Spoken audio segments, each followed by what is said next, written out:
brothers and sisters, may the Lord be with you. A reading from the Holy Gospel according to Mark.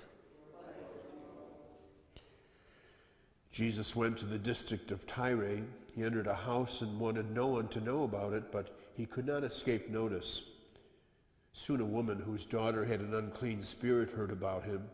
She came and fell at his feet. The woman was a Greek, a Syro-Phoenician by birth, and she begged him to drive the demon out of her daughter. He said to her, "Let the children be fed first, for it is not right to take the food of the children and throw it to the dogs." She replied and said to him, "Lord, even the dogs under the table eat the children's scraps." Then he said to her, "For saying this, you may go. The demon has gone out of your daughter." When the woman went home, she found the child lying in bed and the demon gone. The Gospel of the Lord.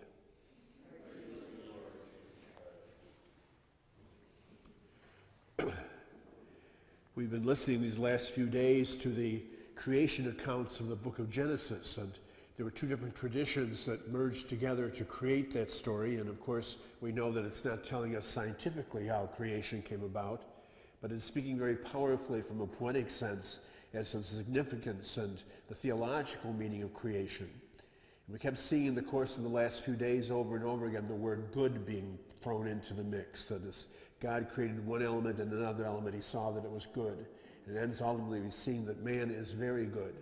And of course, it is this relationship, this awareness of the preciousness of what creation is all around us and what we are to each other that should mark our relationship in turn with the world at large. And we fortunately in the last couple of years have begun to become sensitized again of our responsibility to take care of creation as we understand it. We still haven't totally got to completely understand, however, the kind of sense of sensitivity and relationship we should have with each other. And so sadly, we're still fighting and bickering, and there's violence, and there's all sorts of differences based upon cultures and based upon ethnic groups which destroy the fabric of what God had intended. Today, specifically, we hear about the creation of woman and also man's very unique relationship to creation and giving it names. In ancient cultures, the name also more often than not signified what that particular element was, what that person should be doing. And so we hear, for example, a lot of the Indian cultures that they name somebody to the sense that he is the one who is strong, or he's the one who should be strong. For a time within the Christian tradition, we did it based upon giving the names of saints with the hopes that these would be the intercessors for each of us and that the witness and virtues which they showed would somehow express themselves in our lives.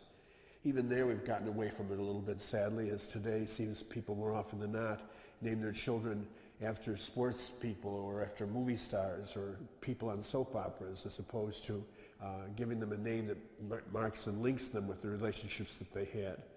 But in that early culture, as we saw in this reading from the book of Genesis, the name given makes a unique relationship between the one who gives the name and that element. And so, again, that reminder to us that man has a very unique role inasmuch as he's the one who gives the names according to the book of Genesis.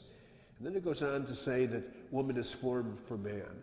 And again, of course, it's not exactly that's the way it happened, but the bottom line is that the relationship is so distinct, so unique, made in the male and image, male and female, he created them, the other account says, that is in fact the most ultimate of forms of creation, what a man and woman are, their relationship to each other. Hearing all of that, of course, we listen to this little segment from Mark's Gospel today. We're probably taken back a little bit as Jesus proceeds to talk about the Syro-Phoenician woman being of a dog. And of course, in the Middle East, they're very great on being very exaggerative with the kind of words they use towards people. They use that word dog towards us a lot of times nowadays. Well, Jesus, in doing that, of course, is offering an opportunity, an invitation for the woman to make the recognition that everybody has something to offer. Everybody has a right to something. And so she proceeds to say, yes, but even the dogs get the scraps from the children's tables. And the Lord, because of that awareness that she has of value as much as these individual Israelites are, who are unique in the covenant, has the healing take place.